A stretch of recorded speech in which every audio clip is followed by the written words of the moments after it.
Muito bem, queridos, no estudo da lição número 2, falando sobre o tema principal, ensina-nos a orar, podemos perceber que os discípulos viam em Jesus um grande exemplo de oração. Eles pediram a Jesus, ensina-nos a orar, porque eles viam que o poder que Jesus assim exercia sobre os demônios, sobre as doenças, até mesmo sobre as pessoas, era porque Jesus entrava em oração. A submissão de Jesus a Deus era assim muito importante e os discípulos percebiam isso. Jesus se retirava para orar e ficava momentos grandiosos em oração. E disso adivinha o poder. Jesus disse para eles, então, no final de João, diz assim, vocês poderão fazer muito mais coisas do que eu fiz, se vocês se apegarem a Deus. Então é importante que nós possamos hoje entender que a oração pode ser a chave para que nós possamos conquistar muitas coisas.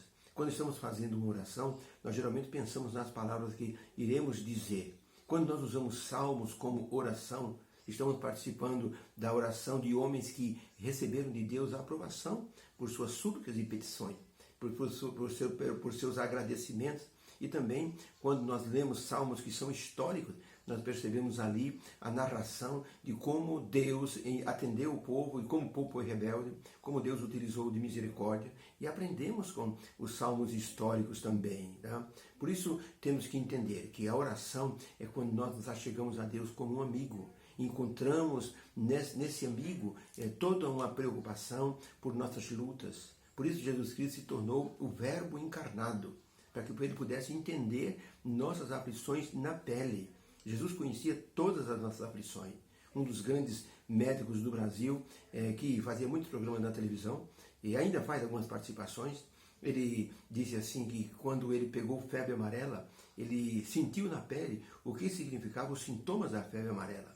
E quando hoje os pacientes entram no consultório dele e dizem, doutor, eu estou com febre amarela. Ele diz, eu sei exatamente o que você está sentindo, porque eu também já tive febre amarela. Jesus Cristo se tornou humano para sentir as dores humanas. E os salmos permitiam que Jesus também exercitasse essa parte de súplica através do salmo.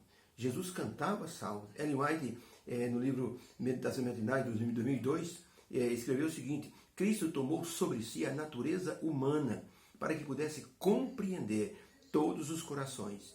Seu espírito nunca se encheu dos cuidados do mundo, que não tivesse tempo para que ele pudesse olhar para as coisas de cima. Ele podia dar evidências de sua alegria, orando, cantando salmos e hinos celestiais. Muito interessante. Jesus Cristo, ele era um usuário dos salmos. Ele usava cânticos dos salmos para falar com Deus. Pergunta número 1. Em que posição os salmos estão envolvidos numa vida de adoração a Deus? Qual é a função que o salmo tem numa vida de adoração a Deus? Vamos ler então Salmo 106, verso 5, diz o seguinte, lembrai-vos das maravilhas que Deus fez, e dos seus prodígios, e dos juízos da sua boca. Então aqui o salmista está dizendo que a gente deve se lembrar daquilo que Deus fez de bom para a gente, não devemos nos esquecer daquilo que Ele é, como soberano do universo, e dos seus juízos que certamente virão sobre aqueles que não obedecem. Então isso é um lembrete muito importante. Então, na adoração, isso tem que ser levado em conta. Deus é maravilhoso, seus feitos são tremendos, mas não se esqueça que tem um juízo, porque Deus há de trazer a juízo todas as obras de Salomão, até aquelas que estão escondidas. As pessoas pensam que fazendo as coisas escondidas e orando estão isentas. Não. A pessoa só está isenta quando pede perdão a Deus.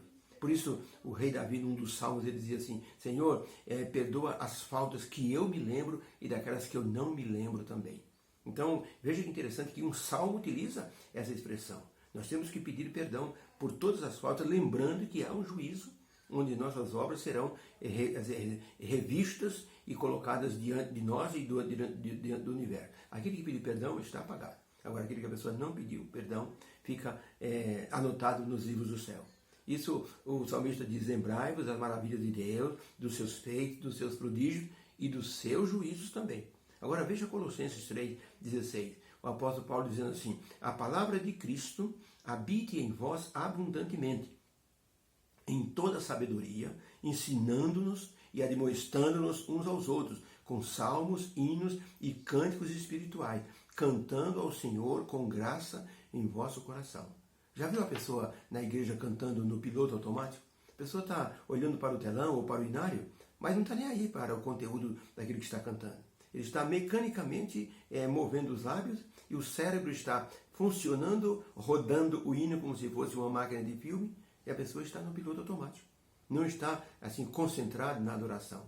Esse é um adorador vazio. Deus não aceita essa adoração.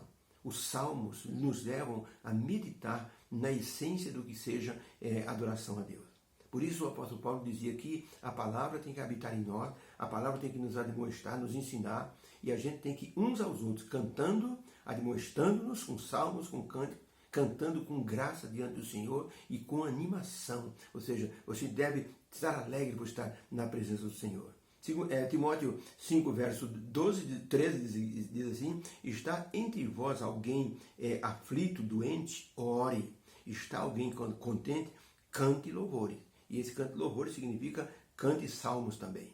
Então, para a pergunta, em que posição os salmos estão na adoração a Deus? Resposta, os salmos estão no centro da adoração do crente a Deus.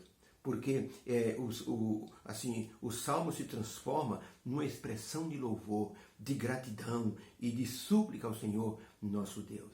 Às vezes a pessoa tem tanto problema, está tão estressada, que a pessoa não sabe nem como falar diante de Deus. Se ele usar um salmo, então a pessoa vai ter assim uma oração, vamos dizer assim, modelo para apresentar diante de Deus. Pense no Salmo 51, uma pessoa cometeu um pecado que foi exposto ao público, a pessoa está envergonhada, a pessoa sabe que errou. Salmo 51, cria em mim, ó Deus, um coração puro. O Senhor é justo. Olha, é um salmo que realmente derrama a alma perante Deus. Então os salmos estão no centro da adoração a Deus. Isso nos leva assim, a considerar que devemos usar com mais frequência os salmos em nossa experiência de adoração a Deus. Dependendo do momento que estivermos assim passando na vida, podemos estar usando os mais diversos salmos. Daí a necessidade da pessoa estar pelo menos lendo todo dia um salmo. Se gostou, lê a segunda vez, lê a terceira vez, até que a pessoa... Eu lembro que o pastor Bulhão, ele dizia assim, se você quiser pregar uma pregação boa, você ora a Deus e abra a Bíblia, pega um salmo, leia aquele salmo. Você leu, ajoelha, ora a Deus pedindo assim que Deus lhe esclareça o conteúdo daquele salmo. Ore a Deus outra vez, leia de novo e comece a perceber que Deus vai colocando no seu coração a essência do que representa aquele salmo. Então isso é importante. A pessoa escolher um salmo, cada dia, lendo um salmo, a pessoa vai memorizando. Tinha um pastor que ele ficou muito estressado, estava fazendo um trabalho, um estudo na Universidade de Harvard, nos Estados Unidos, e a mãe dele acabou ficando com demência. E ele cuidava da mãe e ficava agora desesperado. E agora, meu Deus, a irmã era vereadora lá no Ceará, em uma das cidades, e o marido é prefeito. Ele ligou para a irmã, será que pode ficar com a mamãe enquanto eu vou? A mamãe está demente e eu preciso fazer a minha pós-graduação nos Estados Unidos e não consigo. A irmã dele disse, manda a mamãe para cá. Então põe uma cuidadora no avião junto com ela, eu vou pagar. E a irmã então mandou o dinheiro e uma cuidadora foi e deixou a mãe e retornou. E o pastor disse, agora, como é que eu vou me comunicar com a mamãe? A mãe dele, antes da demência, havia memorizado muitos salmos.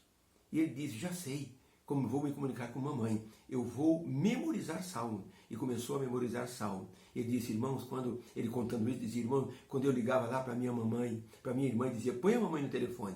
Ela colocava a mamãe, ela não dizia coisa com coisa. Sabe o que eu fazia? Eu começava a recitar um salmo. Interessante. Ela conhecia aquele salmo e eu parava e ela continuava a dizer o versículo seguinte daquele salmo. E assim eu conversava com ela usando esse salmo.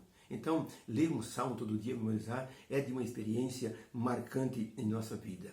Isso nos modifica, nos ajuda, muda o nosso interior. Havia num quartel um soldado que era crente e o outro que era incrédulo. E o incrédulo não gostava de ver aquele moço ajoelhado toda noite na beira da cama orando. Depois o moço deitava e ficava balbuciando algumas palavras. Depois aquele incrédulo pegou a bota dele uma noite, jogou com toda a força na cabeça do crente que estava orando. O coitadinho do rapaz tomou aquela sapatada na cabeça, ficou até meio zonzo, continuou a oração. mas depois deitou e ficou ali balbuciando algumas palavras. O incrédulo olhou com raiva. Quando foi de manhã, o incrédulo levantou, sabe o que ele achou? As suas botas que estavam enlameadas, estavam brilhando no pé da sua cama. Ele disse, quem fez isso? Disseram, foi o crente lá que você bateu nele ontem à noite. Pois o homem ficou envergonhado. Ele colocou as botas, procurou o crente e disse, escuta, eu vim aqui pedir perdão a você. Eu nunca vi uma coisa dessa. Como é que eu jogo uma bota na sua cabeça, você me devolve com um benefício? Por que você estava balbuciando embaixo do cobertor? Ele disse, eu estava recitando o Salmo 112, que o Salmo 112 diz o seguinte, e eu estava dizendo, eu te louvo ao Senhor, feliz o homem que teme a ti, ó Senhor. A sua semente será poderosa na terra de geração em geração e será abençoada. Não temerá maus rumores nem ataques. O seu coração está firme, confiando no Senhor. O seu coração está tranquilo. Não temerá o homem que te adora. E que eu veja o teu desejo, Senhor, sobre os meus inimigos. E eu tenho a minha força confirmada para sempre. Era isso que eu estava recitando. O homem incrédulo estava com os olhos marejados. Disse, eu nunca vi uma coisa dessa. Como é que é esse salmo mesmo? Recita para mim também. E o rapaz recitou. O rapaz disse, olha, me perdoa. Eu quero me tornar um cristão. E entregou o coração ao Senhor Jesus. Os salmos, eles têm um poder que você nem imagina. Podemos usar o salmo em todos os momentos. Procure um salmo da sua preferência. Comece a ler o salmo. Procure imaginar como aquele salmo foi escrito, o que o escritor vivenciou naquele momento. Se você estiver passando por alguma situação, tem um salmo de súplica, de penitência, de tranquilidade, de apoio, de segurança dentro do livro. São 150 salmos. Impossível que dentro dessa gama de salmos não haja um que atenda a nossa necessidade. Claro que vai haver. Então, confie em Deus, continue a orar. A oração, ela é a fonte da nossa força espiritual. E use salmos para fazer a sua oração. Ellen White escreveu no livro Testemunho, volume 8, página 177, o seguinte, orai sempre e com inabalável confiança no Senhor Deus, como o salmista fazia, se apegando a Deus. O anjo do concerto, nosso Senhor Jesus Cristo, é o mediador que assegura a aceitação das orações a Deus diante do trono. Então Jesus, ele garante que nossa oração será ouvida por Deus. E se usarmos salmos, que já são orações assim, aprovadas por Deus, melhor ainda. Deus abençoe. Possamos ter um domingo feliz e use um salmo para a sua devoção. Obrigado, Senhor, pela lição de hoje. Obrigado que podemos usar os salmos para nossa comunicação com o Senhor. Ajude meus irmãos a entenderem isso e a procurarem ter este costume abençoado de ler um salmo todo dia, em nome de Jesus. Amém. Fique com Deus. Beijo no coração. Feliz domingo.